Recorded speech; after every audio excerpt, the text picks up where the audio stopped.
Welcome to episode 221 of OTD, your daily dose of soccer history by 17 Laws Guy. It's June 9, 1938. Toulouse in France. Cuba against Romania. A World Cup replay. And yes, you heard that correctly. Cuba at the World Cup in 1938. Not watching, not dreaming, not sending a delegation, but playing. And today, winning. Cuba 2, Romania 1. It is still Cuba's only ever win at the World Cup finals.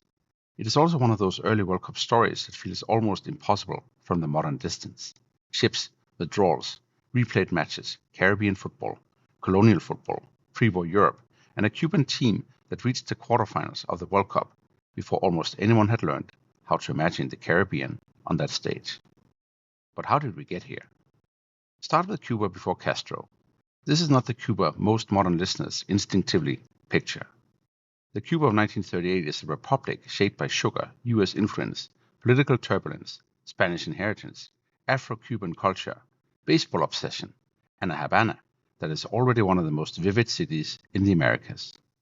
The country has passed through the dictatorship of Gerardo Machado, the upheaval of 1933, the Sergeants' Revolt, and the rise of Fulgencio Batista as the power behind the political system.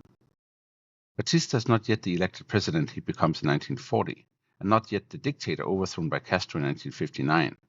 But by the late 1930s, he is already the strong man. Sports sits inside that world. Baseball is king.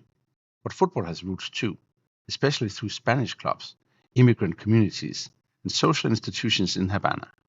Names like Centro Gallego, Juventud Asturiana, Iberia, Hispanoamerica, and Fortuna tell you a lot. This is Cuban football, yes, but also a football culture carrying Spanish, Galician, Asturian, and broader immigrant identities. The Asociación de Fútbol de Cuba is founded in 1924. Cuba joins FIFA in 1932, and the national team begins early enough to matter. At the 1930 Central American and Caribbean Games in Havana, Cuba beat Jamaica 3-1 and Honduras 7-0. José Tapia is the coach, and he remains central through the 1938 World Cup. Cuba tried to qualify for the 1934 World Cup. They beat Haiti over 3 matches, then lose to Mexico. So by 1938, Cuba are not exactly a football superpower, but they're not imaginary either. Then comes the chaos of World Cup qualification. FIFA awards the 1938 World Cup to France, after Italy had hosted it in 1934. Many in the Americas had expected the tournament to alternate back across the Atlantic. Argentina, Uruguay, Mexico, the United States, and others either don't enter, withdraw, or are caught in the administrative mess. Cuba's path becomes a walkover. That sounds like a joke, but it's really not a joke. It's an artifact of how fragile world football still was. Travel was expensive. Europe was tense. The Spanish Civil War was raging. Austria qualified and then disappeared into Nazi Germany after the Anschluss. The Dutch East Indies, today called Indonesia, reached the tournament too, becoming Asia's first World Cup finalist, largely through withdrawals. The 1938 World Cup is not the polished global machine we know. It's a brilliant, unstable pre-war tournament held together by steamship routes, telegrams, politics, improvisation, and Jules Rimet's stubborn belief that the World Cup had to survive. Cuba arrive in France. Their first opponent is Romania, who are no novelty. Romania had played in 1930 and 34. They are experienced. They are European. They are expected to advance. The first match is on June 5 in Toulouse. Romania take the lead through Silvio Bendia. Cuba respond. Héctor Socorro equalizes. José Magriñá puts Cuba ahead. Then Romania equalize late through Julio Bararki. Extra time. Socorro scores again, and Cuba are minutes from a famous win. Then Stefan Dobaj equalizes 3-3. No penalty shootout, not in 1938. A replay. So 4 days later, same city, same tie, one more match. June 9, 1938. Romania lead again through Dobaj, and now the question is whether Cuba's moment has passed. It hasn't. Early in the second half, Héctor Socorro equalizes. Then Tomás Fernández scores. 2 goals in quick succession. Cuba lead 2-1. Now they have to survive. They do. Final whistle. Cuba have beaten Romania. The first Caribbean nation ever to play at the World Cup has won a match. at the World Cup. So what? Cuba's immediate reward is brutal. 3 days later, they face Sweden in the quarterfinal. Sweden had not even had to play in the first round because Austria had withdrawn after the Anschluss. So they are rested. Cuba have played 210 minutes against Romania in 4 days. And Sweden win 8-0 in Antibes. The Cuban adventure ends heavily. But that doesn't erase what happened in Toulouse, because Cuba finished the 1938 World Cup as a quarterfinalist.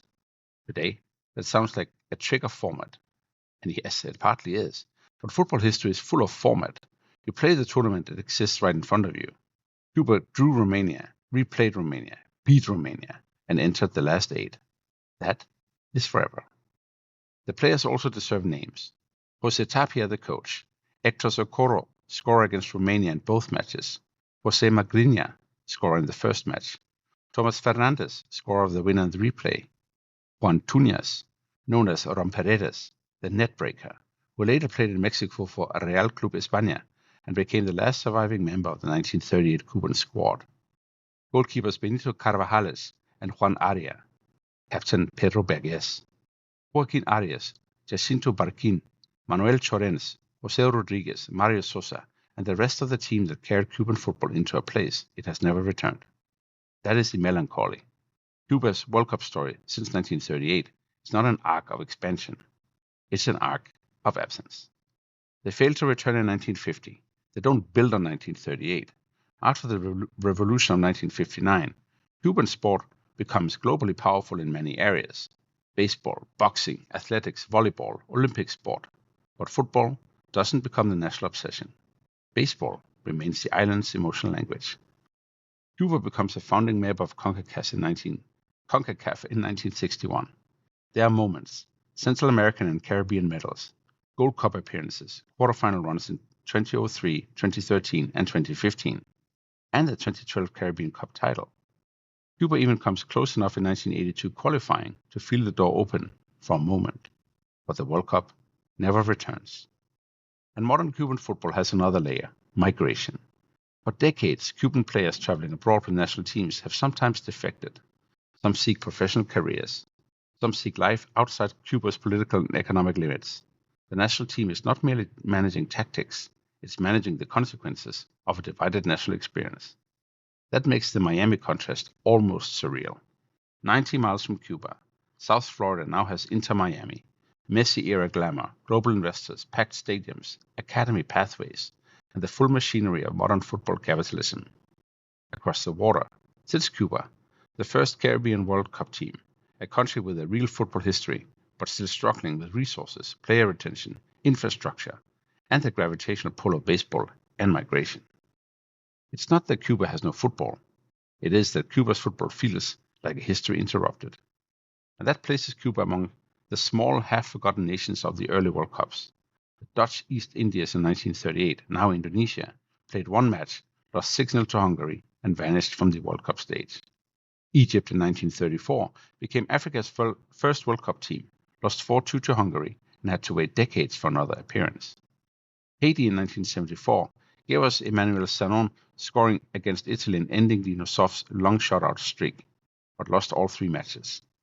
The early World Cup was full of these brief entrances, teams that arrived once, left a mark, and then became footnotes unless someone chooses to recover them. And that is why June 9, 1938 matters, to recover Cuba, not as a curiosity, but as a reminder that world football was never as neat as its official posters suggest. Cuba did something no Cuban team has done since. They won at the World Cup. Before we go, 3 things to take away from June 9, 1938. First, Cuba's 1938 run came through chaos, but it was still real. Withdrawals got them to France. Performances got them past Romania. Second, Cuba's football roots were deeper than many assume, built through immigrant clubs, Spanish social institutions, early regional competitions, and organizers like José Tapia. Third, Cuba's football story is one of interruption. World Cup quarterfinalists in 1938, Caribbean champions in 2012, geographically next to one of modern football's most glamorous markets, and yet still absent from the World Cup for almost 90 years. On this day in 1938, Cuba beat Romania 2-1 in a World Cup replay in Toulouse, reached the quarterfinals, and recorded the only World Cup finals victory in Cuban football history. That is all for episode 221 of OTD, your daily dose of soccer history by 17 Lost Guy. You can help me a lot if you rate this show 5 stars. It really helps pushing OTD up the charts and in front of new people. And of course, if you have an idea for the show, my email is otd@17lawsguy.com. Tomorrow, we go to June 10, 1978, and final day drama in Group 1 of the World Cup. France and Hungary turn up with the same kit. Argentina lose to Italy, and the host nation has to leave Buenos Aires for Rosario. See you then.